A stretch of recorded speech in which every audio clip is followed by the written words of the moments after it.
Арасындағы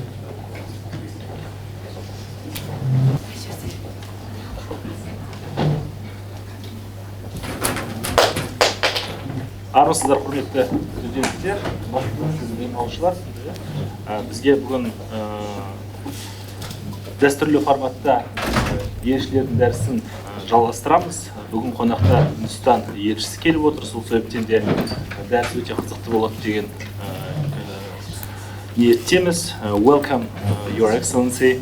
We are glad to meet you at our university and thank you for accepting our invitation to take part in our new event, EENU Ambassador Talks. I'm sure that our students will be very interested to learn about your experience of diplomatic service. We are always glad to cooperate with you, and the floor is given to you, please.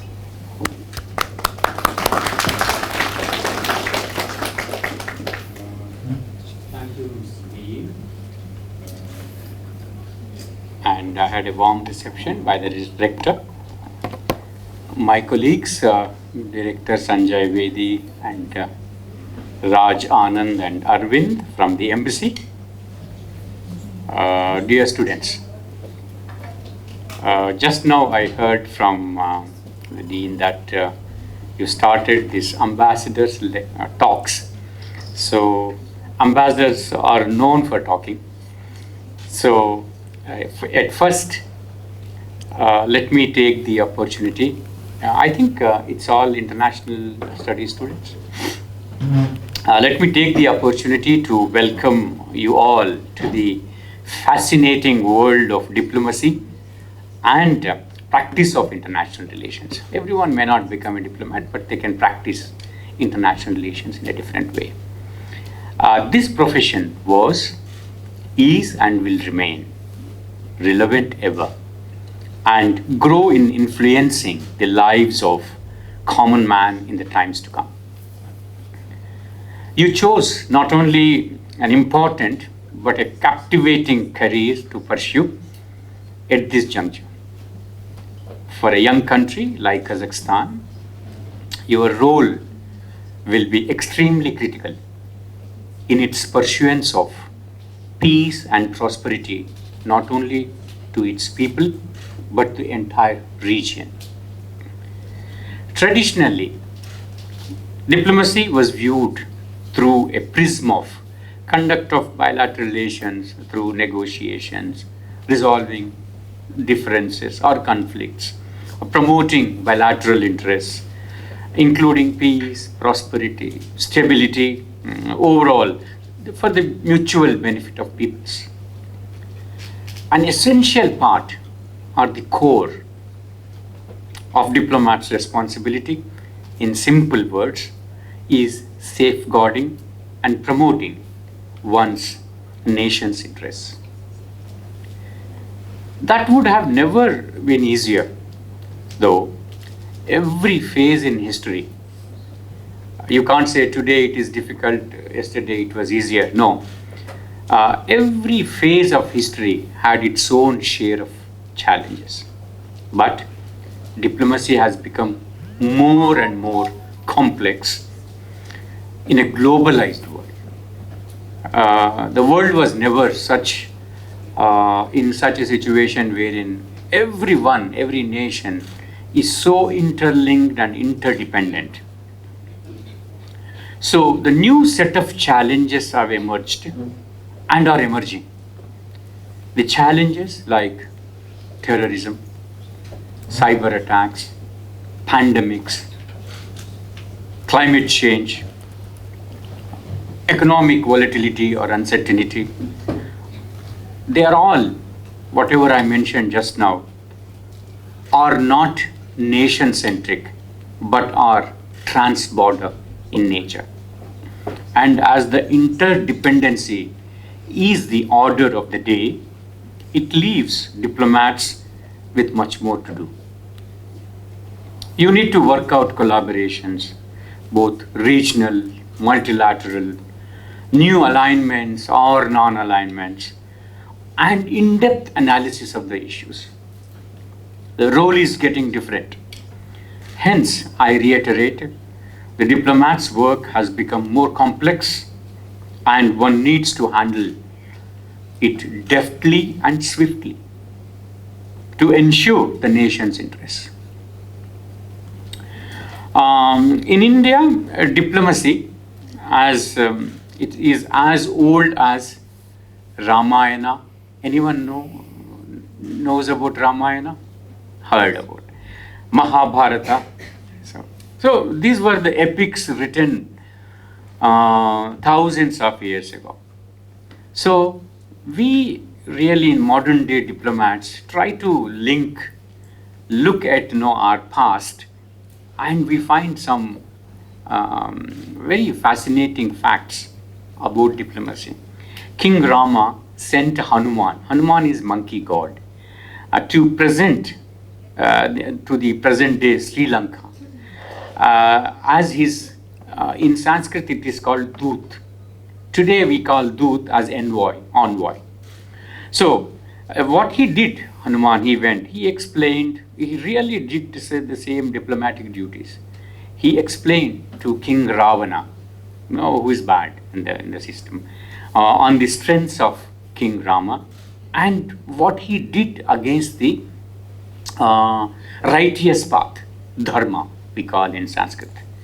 So, against principles, you have done something, no, it is not good. No, he tried to explain to the king Ravana to avoid the war between Rama and Ravana. Similarly, in Mahabharata, Lord Krishna, you heard about Krishna? Yeah.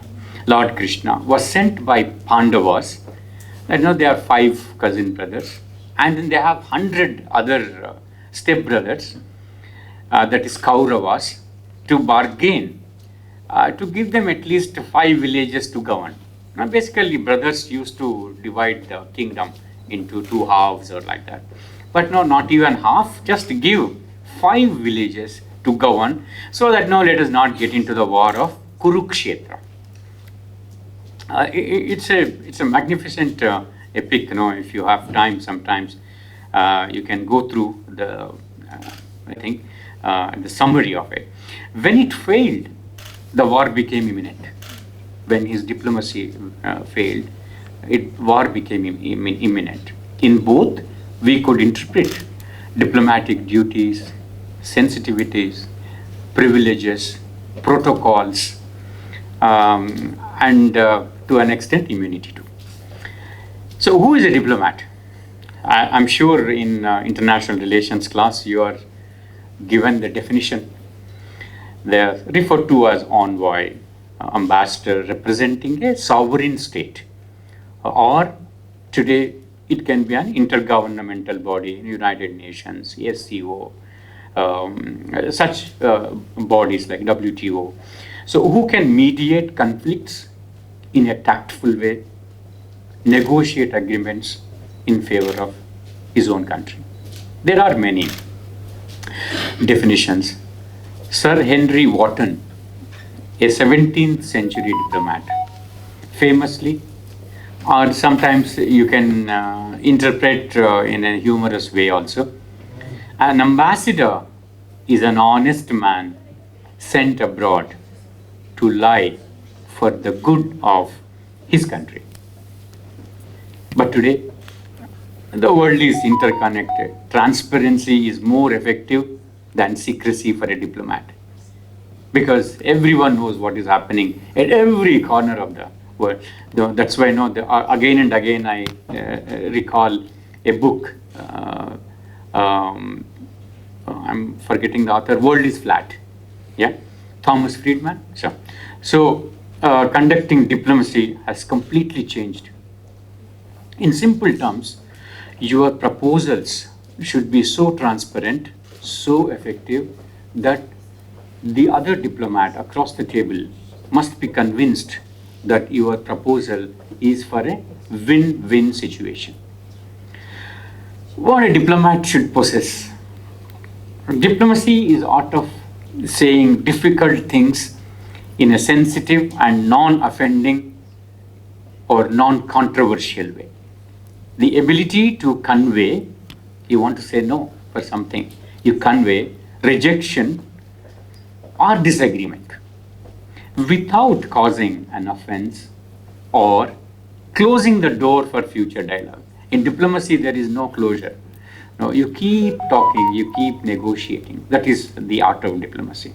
This is called strategic communication and must be conscious to the culture, to the sensibilities of the sensitivities of the other country, other geography, to the culture, and also the other kinds of sensitivities with which the problem has come to you. A quality often ascribed to diplomats since olden days is that he or she should be an expert in the art of persuasion. But today, I think he should be an expert on the subject too. In the era of information revolution, with virtually the world on your palm or desk, it's only the transparency and the ability to convince the other to follow the path is the order of the day for the diplomat. You have to find a common ground, even when interests of both of you are not common. Then only you can win. Life of a diplomat, my director has given me a topic which we can have a workshop for 7 days. So I will try to be very, very concise. So it's a very, very privileged and proud occupation to represent your own country. For example, an Indian diplomat or Indian ambassador can say, I represent interests of 1.4 billion Indians. That's the kind of thing you carry the bag. And learn about different cultures in your postings, languages, the history, very interesting histories. Deal with the intelligentsia of the country, wherever you just interact with the intelligentsia, what they stand for, what are their views on the several issues, not only international relations. And every meeting, I'm sure, will enlighten you with some knowledge. Today I'm meeting you all. I will be enriched, equally, as you are getting to know something from me, I will also learn something from this session. So this privilege is not there in all occupations or all professions. You have privileges and immunities, but that is only to perform your duties, not otherwise. Explore complementarities between the nations. You become very rich in your knowledge when you visit a country and then look for complementarities. What my country can do, what this country can do, but at the same time, both are benefited. So as regards the multiple roles a diplomat has to assume, I'll deal a few of them. A diplomat is not only representing or negotiating, but sometimes you have to assume in the interconnected or globalized world a crisis manager. The best example is recent COVID, where hundreds of thousands of your own citizens stuck somewhere during travel, or they're working, or they're living. They were to be evacuated to your country. I can tell you our own situation. I was heading Gulf Division in our ministry back home. We had 9 million Indians in Gulf living and working. And the day when we said, no, we have to take them back, we have started a portal. Please register those who want to come back. The first day registration were 500,000. How on earth you can bring them? How many flights? How many? You can't go for a ship because ship has get the people, and then 2 days the COVID was you can't keep them. And at that time, even the tests were very, very rudimentary stage. You were unable to have that particular test wherein you can confirm that he is not infected. So these are the challenge. At that time, you have to manage a crisis. So you become, literally diplomats become crisis managers. You need to have knowledge of everything. You were to procure medicines from various countries, or you have to supply. We had demand for some countries, and look for very efficient transport. And you were to monitor new developments happening in the world, let it be known developed world or any other country which is developing vaccines, medicines, etc. to contain the disease, and then look for now how to take them to your own country. So many scenarios. I can also mention in this region, very recent one, evacuation of our own medical students from Ukraine.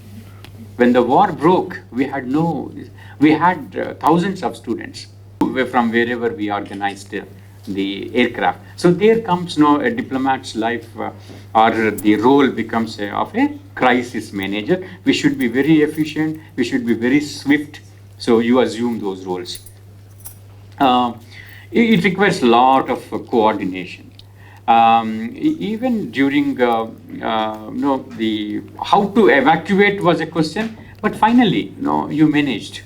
Somehow you managed to go over that kind of situation.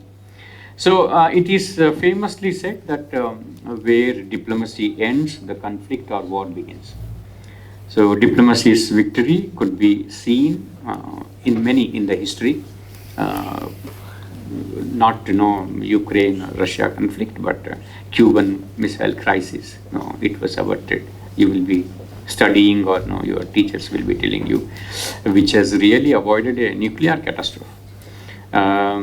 Diplomacy is not just bilateral or multilateral. It has many facets. Economic diplomacy, tech diplomacy. Today we are dealing with digital diplomacy. I don't know in future what will come, AI diplomacy. So economic diplomacy is so crucial for every country as our economies are globalized. Simple example is a crisis in Middle East will have impact worldwide by having the price rise in case of crude. It's that impact, small impact. And you saw during COVID how important were the supply channels. We were just closed, we closed eyes and then things were moving. We never realized that there are so many supply channels in the world. India makes X drug, but it has the bulk material, but it has some essential ingredients which have to come from 2 or 3 countries. Those supply channels were blocked. So you stopped your production of entire drug. So that is the interdependency in the world today. So COVID has made realize. At the same time, what you realized, some countries had the monopoly of these manufacturing or materials. Then, so if that country stops, so 10 countries can't manufacture any drugs, etc. So what happened? The realization came that you need to diversify the manufacturing hubs in the country, in the world, and also you have to diversify the supply channels. You have to have very resilient and robust supply channels for all these products to have a smoother life. If NASDAQ or Nikkei stock exchanges fall, every country's economy is impacted. I'm just telling how things are in interconnected world. Leave about economic indicator, just a statement of a world leader will lead to tumbling of global industry. So we are living in a village. A concept thousands of years ago, I can say proudly, it was said in our scriptures called Upanishads. They are ancient scriptures, Upanishads. In that, there was a sentence, Vasudhaiva Kutumbakam. See, Vasudhaiva Kutumbakam. Vasudha is the world, Kutumbakam is family. So world is one family. This was told not now, 5,000 years ago. So much is the interconnectivity, interdependency, and so much is, along with that comes, so much is the responsibility of each nation towards a common goal. Take climate change. Everyone has to act responsibly to save the planet Earth. for future generations. For that, we have several multilateral and global platforms. I just say example, Paris Accord, United Nations Framework for Climate Change, UNFCCC. It had begun with the Earth Summit in Rio long ago in 90s, to mention a few. The large-scale industrialization, indiscriminate use of fertilizers, pesticides, to feed the growing population of the world led to pollution, disintegration of natural resources, and the ecosystem. Climate diplomacy plays an important role in this regard to preserve the planet for future generations. Yes, some developed nations had benefits of earlier industrial revolution, and now the developing countries argue that they also need to achieve a benchmark development or optimal development before they switch to the expensive ways of saving the planet, like reducing the fossil fuels. For example, Kazakhstan or India for that matter, you are rich in coal. And coal was used in huge quantities in the developed Western world in the past, but now they are reducing. But their industrial revolution was over. But now what diplomat has to argue for? No, let me also attain the living standards of my own people to a certain level before I start, before you impose something on me on renewable energy. So that is what every country has come up with their year or target by when they will be net zero. For example, Kazakhstan, I think it will become net zero. It has given a deadline of 2060. India has given 2017. Obviously, our population is large. Though we are moving fast on the renewable energy portion. So, economic diplomacy includes trade. Every day you hear trade, quote unquote, wars. You all know what all happens on tariffs, and also what all happens at complaining on each other, nation one on the other, at WTO, World Trade Organization. Here too, the diplomats engage with their arguments in favor of their own exports, their own imports, the necessity or the basic necessity of the same.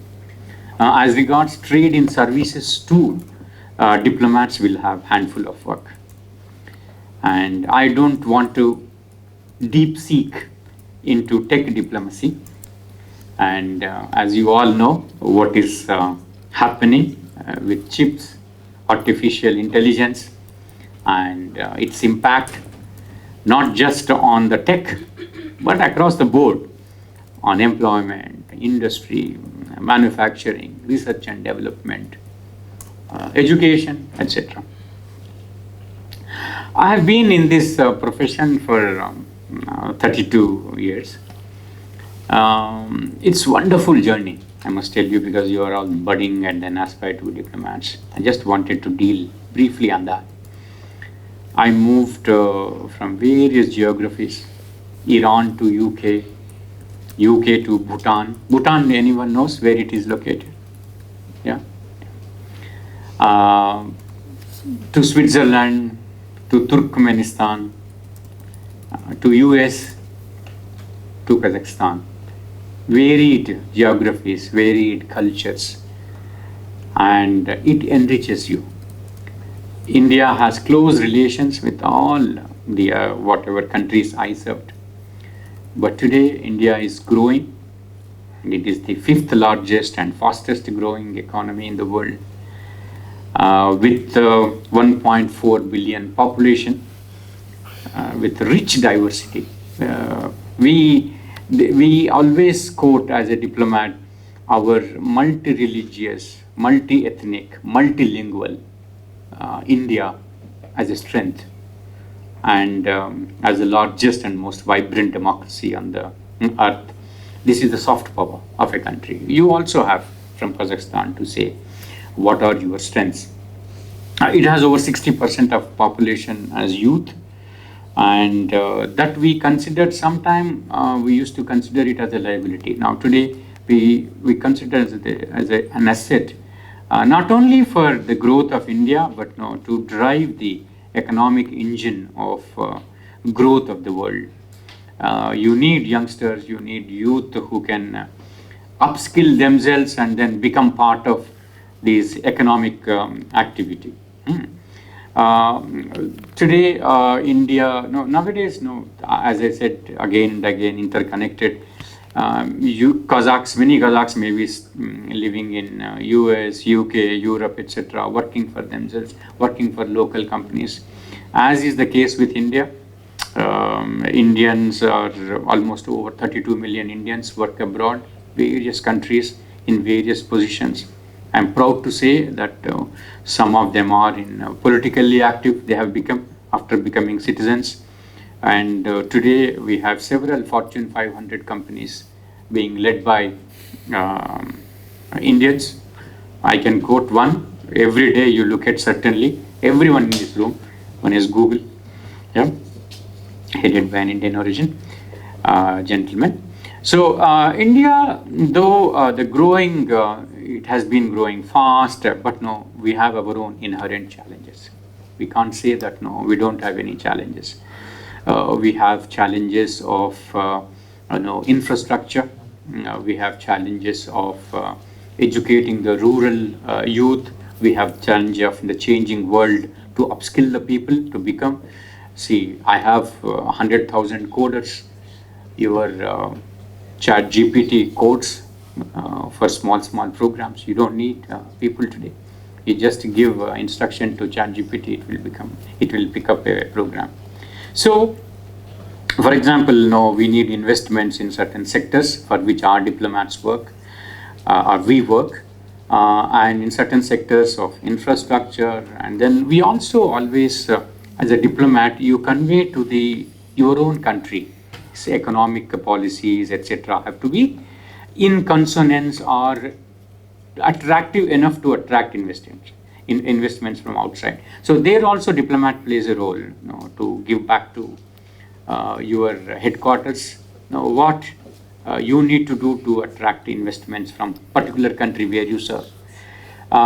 So we created an ecosystem for manufacturing of electronic equipment in stages.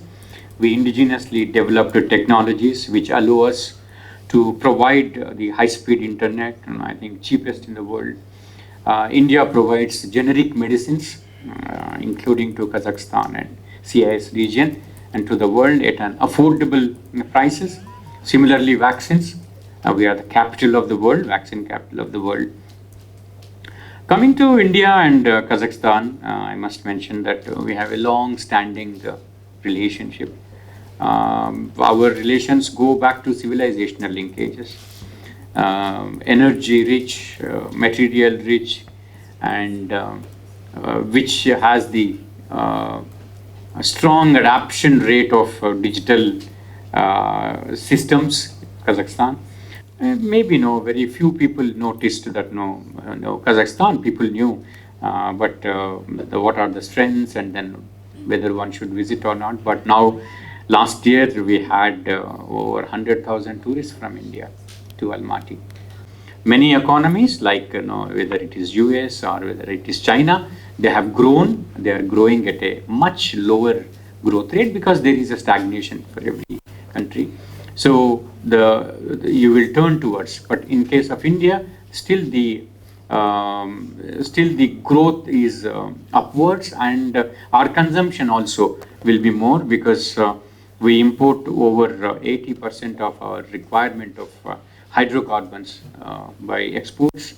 So these are some, because we have only 3-hour flight to Delhi from Almaty, and it provides many opportunities in many businesses. I'm sure very soon we will be able to capture that.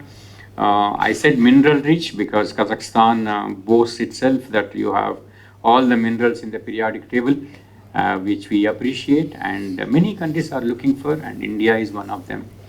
We have cooperation in this sector, and then I expect it to expand and deepen. As I mentioned, in diplomacy, culture, and then the soft power plays an important role. Nearby we have Gandhi statue. That is another angle wherein you project who has been accepted as a global citizen. Gandhi, for example, for his teachings on peace and non-violence. These are the issues wherein he became a global citizen. Everywhere he finds a home all around the globe. That is one soft power. And then you all know you people still groove. I believe in many weddings. It's customary that a song of a disco dancer is played and then people dance. Even today, but that Bollywood has played a role in familiarizing India with you all. I can tell you small examples, as a small budding diplomat or at middle level, what you can do.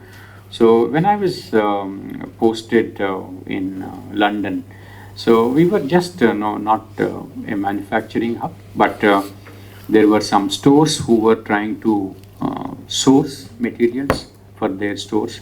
I can tell example a Tesco. It's a store wherein we could send them to India to explore, and then they started sourcing in millions because they found the products or the manufacturing of that quality, and at the same time they had cost advantage. Then I was serving in San Francisco. There, after COVID, the consumption of turmeric in US has tripled. Everyone was having turmeric coffee, turmeric tea, turmeric fizzy drink, everyone, because now that is known to increase your immunity. So they started using it. Then we have one particular turmeric in Northeast India. It is called Lakadang turmeric. It is, I think, highest curcumin content. The active ingredient is curcumin. So we just promoted. You don't believe the turmeric has been now coming, and then even the doctors were prescribing this particular turmeric tablets to heart patients. So that you just try small things. They become big. We had coffee from Araku. It's a small tribal region in India, and then we popularized, and then people liked its, I think, nutty taste or something. So people started using. You heard TAPI, TAPI, Turkmenistan, Afghanistan, Pakistan, India gas pipeline. So Turkmenistan is rich, third largest gas-rich country in the world.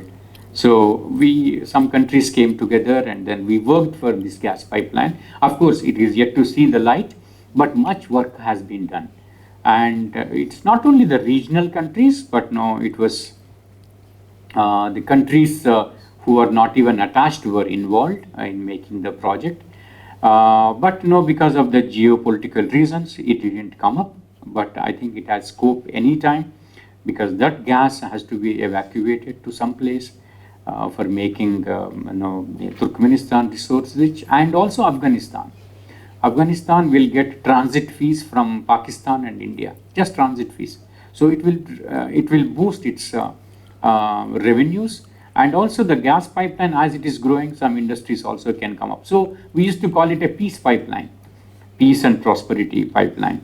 And as you know, India has huge resource pool.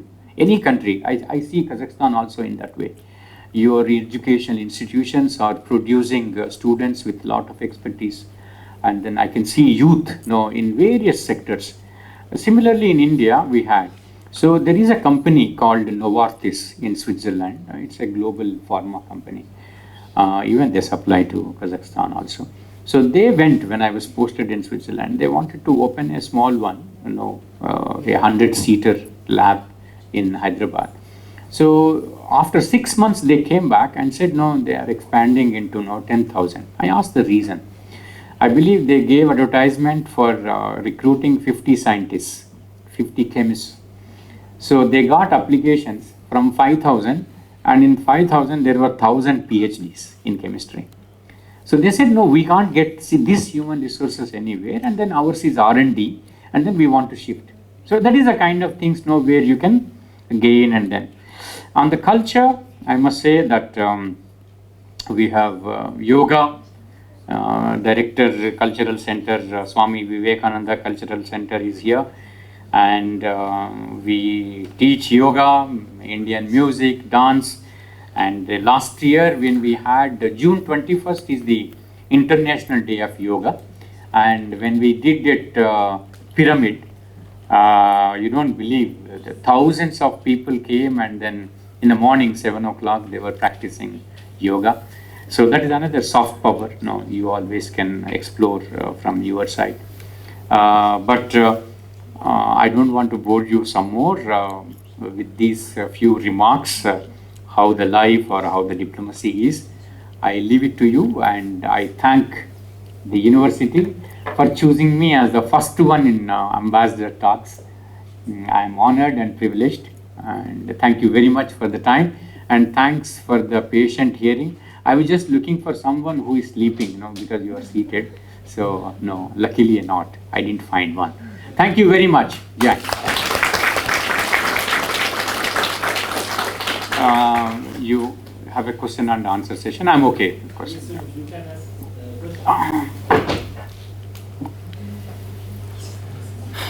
Yes. Who wants to? Good morning, Your Excellency, Dr. Nagendra Prasad. My name is Aziza. I'm a student of International Relations Diplomacy major. I also had an honor to be an youth ambassador at Expo 2020 in Dubai. First of all, before addressing my question, on behalf of the faculty and the students of Eurasian National University, I would like to sincerely thank you for taking the time to share your valuable insights, experiences, and knowledge. I would like to also express our gratitude for your service in fostering India's relations with Kazakhstan. It's an absolute honor for us to have you today. So my question is, what are the key priorities in India-Kazakhstan bilateral relations? Thank you. As I mentioned, the India-Kazakhstan relations have been dynamic. While we share our ancient linkages, today Kazakhstan is growing. You are the largest and richest country in Central Asia, and at the same time India is growing. And what we found is there are so many complementarities. For example, you are mineral rich. We have been importing hydrocarbons from you. Of course,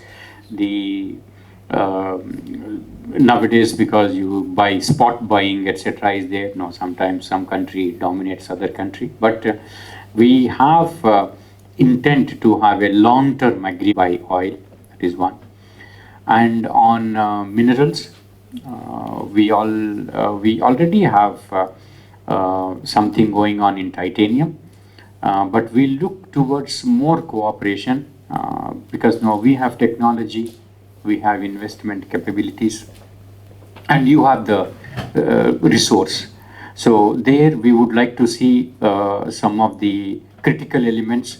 Nowadays, these critical elements are sometimes called strategic elements, strategic minerals, because they have become so important for your economy, for whatever nowadays. The chip making has become so important. So these minerals, rare earth minerals, is one. The third one is, we have import of pharmaceuticals into Kazakhstan, but at the same time, because your economy or your infrastructure can provide facility for manufacturing, I always suggest that there should be a joint collaboration to manufacture pharmaceuticals in Kazakhstan, because you have the human resources, you have the infrastructure. So that will make Kazakhstan to become a manufacturer of pharmaceuticals. You can say made in Kazakhstan, and then reach out to the region. So that has several advantages in our discussions we found. So that is another area. In defense, you are just coming up. You have your own army, etc. In defense also, we have good collaboration. I can tell you one of the best collaboration was our army has trained your army for United Nations peacekeeping for Lebanon. So in that, your army has worked with our battalion. So they gained so much of experience. Today, Kazakhstan has its own peacekeeping force in Golan Heights. So that is the kind of cooperation goes on. I think it is only India which has done that particular connect with Kazakh army. Meanwhile, we also have annual joint exercises, joint military exercises, by which they learn much on the counter-terrorism, etc. Even we have cooperation in cyber security. Your people go to India and then get trained, and then we also learn from them. That is another area. So I was just thinking and discussing with your concerned ministers on digital development. I found you are almost like India or a bit above in digitization of your services. So that we thought of sharing a platform which we shared with some other countries, but I think you are much ahead. I appreciate, and everyone pays with your Kaspi, digital payments, and you can proudly say that 80% of your payments are non-cash payments or digital payments. So like this, tourism, for example, I mentioned to you, so much, in India to explore so much. I see people here, at least dozen of them I met, who go regularly to a place called Kerala in India. And it is pristine beaches, etc. And then it has Ayurveda. They say, some people said, no, I go twice a year, 10 days. So, but whereas, for India also, from Delhi to this place is 3 hours, it's so near, and people, we have seen, it is proven that so much potential you have to see Almaty and around Almaty, the lakes, etc. Indians are just coming in hordes, and it is going to increase. See what happened with that. Your air services have gone up. With that, your hospitality services have gone up. Now there may be some more collaborations in the logistics or hospitality. The one thing is missing in our trade to grow, though it is happening, but it might grow far faster and then more stronger if we have connectivity.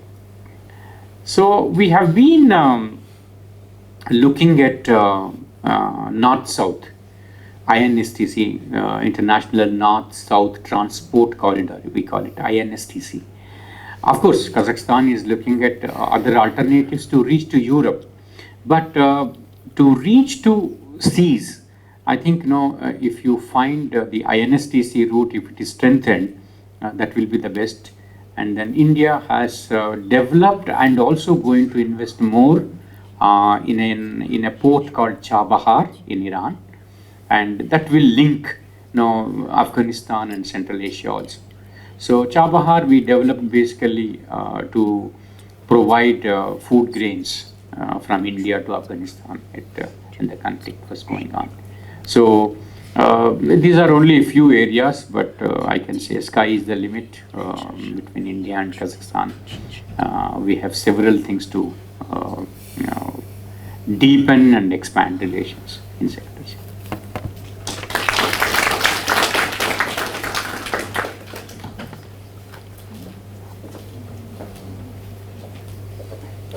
So, Your Excellency, we're glad to see you here in the meeting. So, my name is Almas. I'm the second year of the Faculty of International Relations. So, you mentioned about the vaccines and the development of medicine side of Kazakhstan and India. So, I have the question. So, what are the future perspectives regarding medicine development partnership between India and Kazakhstan at right now in the current time? Thank you. So what I mentioned was there is a potential for joint manufacturing, and I can tell you some Indian entrepreneurs who have been doing business here have already started setting up of some medical equipment companies and not only in collaboration with India, but now trilateral with Europe also.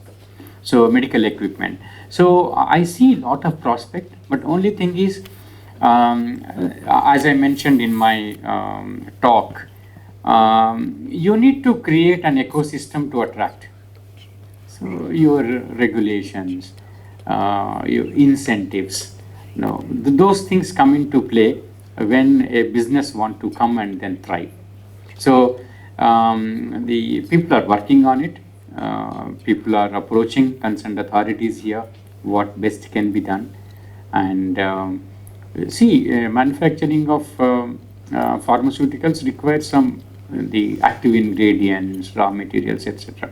Technology can come, but how the raw materials move, where from you source, and then what are the incentives given for the entry of raw materials. I'll tell you one example. India wants to develop semiconductor industry. What we realized, semiconductor industry cannot come in a day. You need to create complete ecosystem. It takes few years. What in the beginning you can do? So the semiconductor company, which is already manufacturing in Singapore, they want to get your wafers. The wafer is now many chips and all that. So wafers duty free.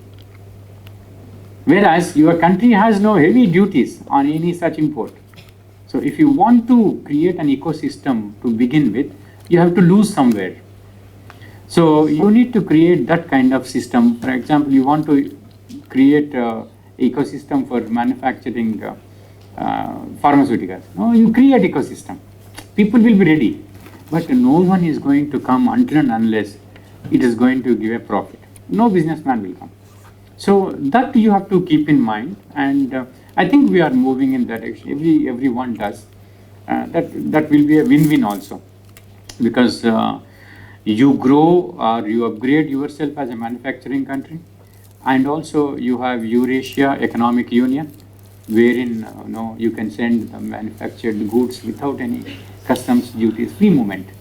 So you will get benefit, and maybe some other countries also will take from you because it is. So there is a process in Central Asia, registration of the product. It takes long time for any product to come and register. So this will avoid. If you manufacture within Kazakhstan, registration process, etc. will go off.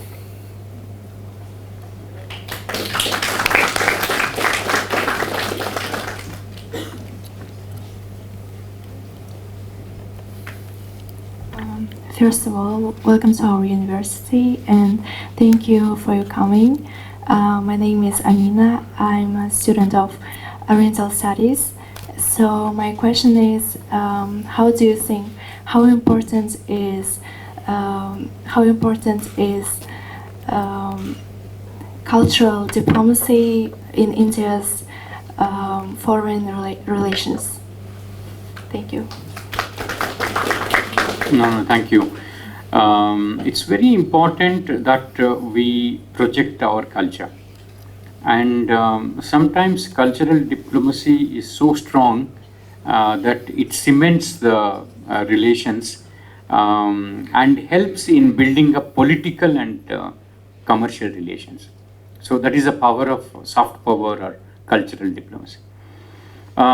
We always say that sometimes diplomats couldn't do, but the Bollywood movies have done. For India I'm talking about. So people love those Bollywood movies, not only in Central Asia or CIS, you go to Western world, you go to Africa. So several places. Culture comes in a different way as yoga. So what we did, yoga people we used to know, in Kazakhstan also very small pockets. But what happened, in 2014, India thought, let us share with the world. Yoga is, it's our ancient treasure, and then let us share with the world. So we went to United Nations. We proposed a resolution, and it had got almost, I think, 190 countries supported that resolution to make June 21st as the International Day of Yoga. Later on, our government started sending yoga teachers to all countries across the world. And today, I must say, in 10 years, yoga has become so popular, and then I have not seen anyone who said, no, I don't know yoga, what is yoga? So you, through cultural diplomacy, you have made one particular thing of India so popular and you branded it. So that is kind of cultural diplomacy you do. And it is not alone, every country has it. Today, you all know the MTV or music from Los Angeles, US. How do we know? It was cultural diplomacy. Hollywood movie. It is made somewhere, we don't know what is that character, we don't know what is that, smuggling business or something, but no, you enjoyed the movies. That was a cultural diplomacy. Today though we have not gone, though we have not visited. So cultural diplomacy has a lot of impact. I think it will remain as part of diplomacy forever.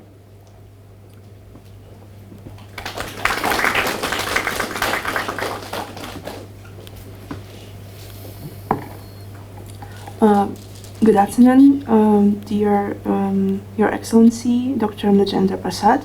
My name is Alina. I am master degree student of Department of Assembly of People of Kazakhstan. And so the very unique that our Kazakhstan and Mangistau, we have ethnic cultural organization of India called Salam Namaste. And this is very unique for Kazakhstan because all our ethnic groups who are in Kazakhstan right now are historically assimilated in the area, and this cultural organization developed our people-to-people diplomacy. And now I'm writing my master degree thesis called Ethnic Entrepreneurship. So the question is, what is the key points of ethnic entrepreneurship of India as a bridge of friendship between countries? If I got you correctly, ethnic entrepreneurship. Yeah. So you said one Salam Namaste? Yes, we have ethnic cultural organization under the Assembly of People of Kazakhstan. Yes, which is called Salam Namaste. Yeah. So I know this organization. India, as I said, it is multi-religious, multi-ethnic, and as a democracy, everyone has an equal right. So there are some pockets where we wanted to promote the entrepreneurship. For example, we came up with a program called our Prime Minister, ODOP, One District, One Product. So this will enable the ethnic population to develop himself as an entrepreneur by promoting the product. So the entrepreneurship starts from there. I told you one example of turmeric, Lakadang turmeric.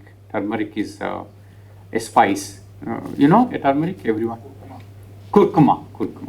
So those entrepreneurs in the village, they were only producing, someone is buying and going, a middleman. But now that particular community, they found that this is so important product, and it has been labeled as one district, one product, and one of the 100 products in India or so.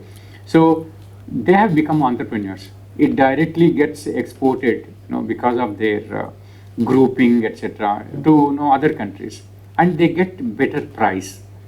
So that is again promoted by government. Until and unless government supports, such ethnic entrepreneurship will not come up. Coming to India and Kazakhstan. Kazakhstan always prides we have nomadic population. In India also we have.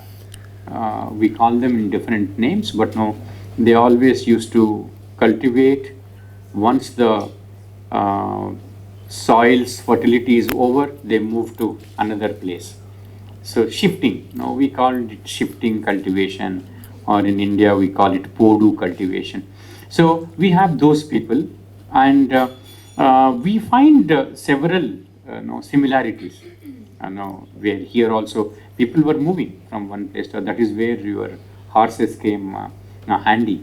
So the linkages can be done always, but I don't see in particular an ethnic entrepreneurship of India and an ethnic entrepreneurship of Kazakhstan can meet. But at the same time, we also, if we find some Kazakhs in India, like Salam Namaste, we will be ready to do a program wherein we have ethnic partnership with Kazakhstan.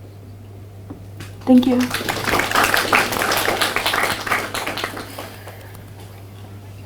May I ask a question? Hello, Mr. Ambassador, honorable guests. I want to thank you for sharing your experience, views on this matter. And I find today's topic very interesting.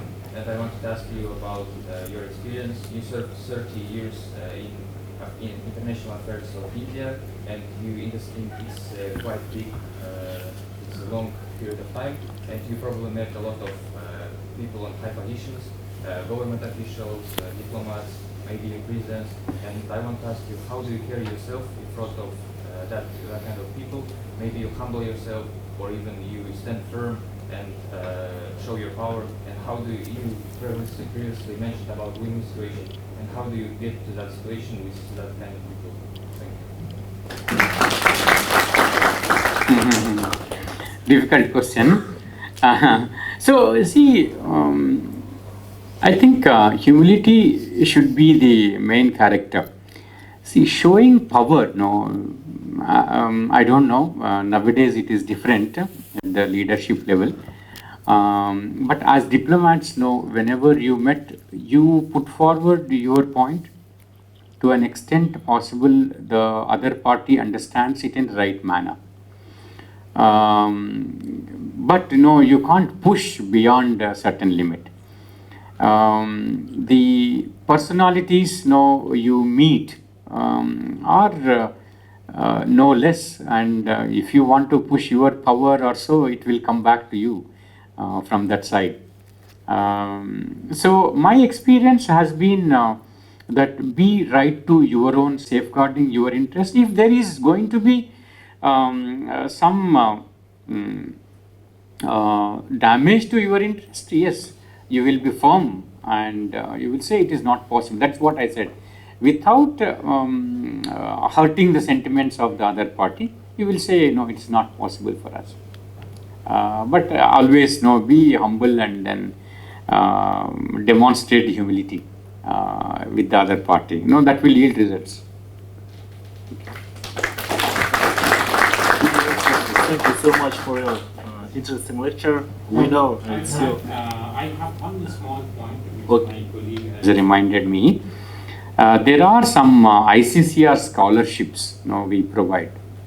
We have another program called ITEC, India Technical and Economic Cooperation, under which not students but the people mid-career officials or the private sector people go for 3 weeks, 6 weeks training in specific subjects if they are interested, and that is done by Government of India at their own cost.